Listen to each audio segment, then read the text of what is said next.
In a statement last night, the Central Bank of Nigeria, CBN, has directed commercial banks and other financial institutions to continue to accept and pay out the old 200, 500, and 1,000 Naira notes until December 31st, 2023, in line with the recent Supreme Court's ruling. In a statement signed by the CBN's Acting Director of Corporate Communications, Dr. Isa Abdulmumun, the Apex Bank disclosed that it had met with the Bankers Committee and directed that the old banknotes remained legal tender, alongside the redesigned notes. The CBN statement came shortly after a statement from the presidency, which denied that President Muhammadu Buhari had in some way ordered the Attorney General of the Federation, as well as the Central Bank Governor, not to obey the Supreme Court's judgment on the matter. Joining me from Lagos, Nigeria is Mukhtar Mohammed, financial analyst and the CEO of Astra Dynamic Solutions. Mukhtar, we've been following this situation from the very beginning, from the announcement of the new Naira notes sometime late last year, and up to now we're seeing this sort of turnaround. But it's a question because weeks after the handling of the demonetization policy became an issue, we've seen so many other things pop up in line with what we've seen from the CBN. So there's a Naira crisis, there's a financial crisis from the economy, and it's basically now been put on ice. But first, let me reference this. In President Buhari's speech on February the 27th, he listed out what he said he was informed were the benefits of this policy, including restoring the statutory ability of the CBN to keep a firm control over money in circulation, strengthening of macroeconomic parameters, a decrease in inflation, exchange rate stability, and more. Mukhtar, today, March 14th, 2023, was it all worth it? It's not worth it. It's not. For everything you said, the only one that he could say we achieved marginally, I think, is the exchange rate stability, which moved from a high of about almost 900 to 750. That's why I say marginally. All other parameters has remained same of same, have even gone worse, because the informal sector that contributes over 21 trillion into the Nigerian economy have been starved of funds for the past 3 months. 80% of Nigerians have been without funds for the past 3 months. Unemployment rate has gone high in the past 3 months because a lot of companies have decided to shut down because of non-availability of cash. And some of them have asked their staff to stay at home. That reduced productivity time. So a lot has happened within these 3 months. And it's unfortunate that things have to be the way they were. Very true. So just in line with what you're saying, the Center for the Promotion of Private Enterprise says Nigeria has suffered losses estimated at about 20 trillion naira from the deceleration of economic activities, the crippling of trading activities, the stifling of the informal economy, a contraction in the agricultural sector, and paralysis of the rural economy, adding that there are also corresponding job losses in the thousands. When we look at the past few weeks and what it has cost Nigeria, can we really we might be able to put a monetary cost to it, but in the long run, what do you think it's really cost the economy? And that's not, of course, dismissing the mental anguish as well. There are even reported deaths that are linked to this policy as well. Tolu, you've said it all. I think the mental side is what we should look at. Where every Nigerian wake up in the morning not knowing what will happen that day. Wake up, there's no cash, there might not be food at home, they cannot get cash in the bank to buy foods. I mean, it's one of the toughest time I have seen growing up as a Nigerian. I don't think we've had it this bad when it comes to issues like this, that you even have to do with your own money, not money that government is giving to you, for you to withdraw your own cash. And it just brings in fact that history has a way of repeating itself with same of same, because sometime in 1983, 1984, when the current president Buhari was the military head of state, the same thing we have when we had the auction price, where we have the austerity measures, where they do control price. They go to a shop and say you must sell at this rate and open up the shop. Nigerians queue to get meat, to get bread, and now he has taken it a little bit higher for us. We queue to get our own Naira note. So it's unfortunate, the mental torture that Nigerians were able to go through, the arrogancy of the CBN. I mean, the kind of arrogancy that they display is unbecoming of an organization that is supposed to be independent. It took the president to make a statement for CBN to finally give a statement. What does that imply? That means there's always a political overtone to the decision of the CBN. This is the first CBN governor that have openly told us that we are not independent. We remain a tool for the executive. So when you look at the statements now, that statement came out yesterday, and if we can get it back on the screen, it says that the CBN has directed the commercial banks to go ahead and accept the 0200, 500, and 1,000 Naira notes. But there's obviously an issue here, and that issue is the fact that many banks for several weeks have actually not been receiving funds from the CBN. I spoke to one banker who said that they had not received cash from the CBN in over a week. Some have said it was even late January that they received money last from the CBN. So there's an obvious backlog here. How long do you think it'll take before we start seeing the effects of this new directive actually start to ease some of the tightening and the strain that we've put on the economy?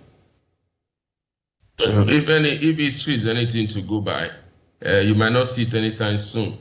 This CBN have been known to come up with statements and do not back their statement with actions. Before now, it's not now that they are instructing the bank. They are publicly instructing the bank for the first time. Behind the scene, we'll be made to understand that they instruct the bank. But why Nigerians were not collecting the old Naira note was that you have to go and fill a form in CBN portal for you to return that note back to the bank. So that became a challenge, and they didn't think they have to go through all that for their own money. So this CBN is not to be trusted. This CBN is he tried to fight dirty. That's the way I see it. Not looking at the larger picture, not looking at Nigeria as a country. They are looking at individual gains. So if you look at that, this current policy statement from the CBN is going to take time. How long I can't precisely say. But again, it could also be the shortest possible time if CBN is ready to do what they ought to do to boost liquidity, cash in the system. It's not a cash that we have to print outside the shore of the country. It's not a cash that we don't even have. So definitely, I think something went wrong. I give 1,000 Naira and you are giving me back 100 Naira. You are keeping 90% of that money. You keep 90% of my money. You keep 90% of Tolu Lopez's money. What are you creating? You are creating a scarcity. And that is where we are here now. You said you want to use it as a tool to mop up liquidity, which is one of your monetary policies too. But again, in terms of starving the economy of cash, you are busy fueling inflation, which is a more monster that all global CBN governors are trying to tackle. And here you are fueling inflation because the cost of living went up, because once you want to do a transaction, you are charged extra costs by the vendor for every transaction you carry. And some of these transactions fail at the detriment of you. You have to go back to the bank and queue again. So definitely, the CBN have not thought out this policy. It's a good policy, I keep saying. It's a good policy, is the way to go. But in Nigerian case, implementation has been the worst I have seen from any CBN thus far. So we have to go back to something. That's the fact that the CBN governor, as well as the president and officials, and even people like yourself, we can all agree that a cashless policy is good. It's best. But there are two things. One, there's no country in the world that has completely gotten rid of cash. We've talked about the fact that our cash in circulation is not even as much as some other countries around the world who have better economies than we do. So does this call into question the CBN's continued conversation and sort of negative painting of this cash in circulation situation? I'll have you answer that before I ask the second question. I don't think there's anything bad in mopping up liquidity. Every CBN has the way they have to deal with their system. Every system is peculiar. What you do in America, you don't do in Nigeria. But we've seen that mopping up liquidity has been a tool that the CBN has been using ever before now, and it has worked very well for them in terms of bringing down inflation. This is the first time it's not working very well, because what we've seen that we didn't see mopping up. Like somebody said, we were confiscating our cash. It was cash confiscation that they were doing. They were not really mopping up. They were just confiscating people cash, kept it there. They were not mopping up. Mopping up is strategic. When you talk about mopping up, you look at inflation. Inflation is 23%. How much of that liquidity do you need to mop up to bring down inflation? That is strategically mopping up in liquidity. But what we're seeing here, you collect the cash from the people, you give them lower than what they have, then cost of goods and services goes up. You are not looking at that. See, for me, that is where it didn't work. But to say in other countries have other parameters they use to fight inflation. Some of them, remember again that parameter whereby we use to judge even our consumer good index has been of suspect, because even the World Bank said it of recent that the template the National Bureau of Statistics is using for measuring of inflation is archaic. That was what they were using in 2002. So if you want to use the real tool that want to monitor inflation, that means you need to look at household disposable income. And if we have to use that at this time as it stands now, to do up, you and I know what the result will be. So the second part of my question is, Nigeria has been on a cashless policy drive for a decade. It hit a decade in 2022. And we've seen that, yes, there's been progress. But when the system faced pressure and it faced millions more transactions and it faced millions more attempts to use it, it collapsed. Do we expect to see in the next few months, before the old legal tender runs out of being a legal tender, some action on the part of the CBN to shore up the cashless policy, the infrastructure behind what drives the cashless economy? Yeah, Tulu, if I'm in business to make profit. I won't wait for the government to give me my tools to make profit. I think this lies with the bank now, not necessarily with the CBN, because we don't deal with the CBN, we deal with the banks. So the banks should be in a position to begin to see how they can improve their infrastructure.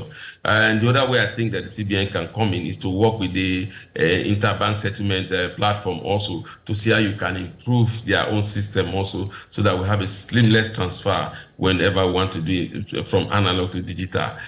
For me to say that you should lay all the blame on the doorstep of the CBN, I think the banks need to build up their own digital platform, a platform that accommodates 20 million at a time, and now have to accommodate 80 to 90 million at that time. Definitely is bound to fail, and that's why we've seen a lot of failed transactions. It's not because cashless is bad, it's because we've not built the infrastructure to meet up with the current reality in terms of volume of cashless transactions. All right, finally, Mukhtar, before I let you go, what do you think the lasting impact of this will be? We talked about mopping up currency in circulation. With the directive initially then, it was to force people who were hoarding Nairas to come out. But you have a situation now where many people will say, okay, let me just keep this extra 50K here, this extra 100,000 here, this extra 500,000, because they simply right now don't know how things could turn out in the next few months. What do you think are the lasting psychological implications on Nigerians that would have some economic impact?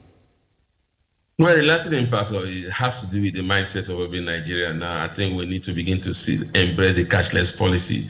As Nigerians, we should know that cash does not have its place in modern day society. So we should begin to think of embracing the cashless policy. That is where the world economy is going, as the largest economy in Africa. We should not be immune from it. So for me, I think that is the way it will go. Yes, you make a valid point, confident. Most Nigerians will not have confidence in the system. Again, I think that is left for the CBN and the banks to up the confidence of Nigerians in the system as it is now. Again, and then we need also to look at cost of transaction to attract the unbankable into the banking space, especially those from the rural area. And then also with what has happened, it could be a good news to begin to see how you can regulate the POS terminal for what they did during this time that they were supposed to be a source of succor to Nigeria. They became a source of mystery, of suffering to Nigeria, because they also begin to access from and were selling it at a very high price. So this should be a time that CBN should look at themselves in the eyes, tell themselves the truth, and begin to put system in place to guide against challenges that has to do with cashless policy, especially with Nigeria in the rural area and those that are bent on using POS terminal, especially money agents. There should be a rules that guide them, because ordinarily a money agent is not supposed to withdraw more than 500,000 in a week. My clients, customers that make retail of just 10,000, 5,000, 2 Naira, and 2,000 or 50,000. Transaction doing 1.something million, and that has given room for fraudulent activity. So yes, this is an opportunity for the CBN to begin to look at all these things and come up with a strategy that will enhance the Nigerian economy. The lasting impact is going to be very huge. You pointed it out already. We listened to the Association of POS Terminal President say they are business. And as at yesterday, they had about of them were out of business. And if you say 90% of them were out of business, that means you're sending about 900,000 Nigerians back into the unemployment market. And to get them back to the employable market, any suffered a wound that ends on how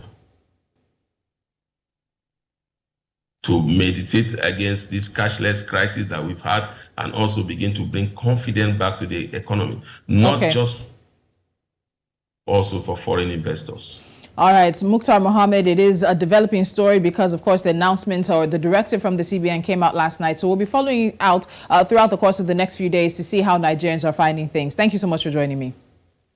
My pleasure, Tolulope.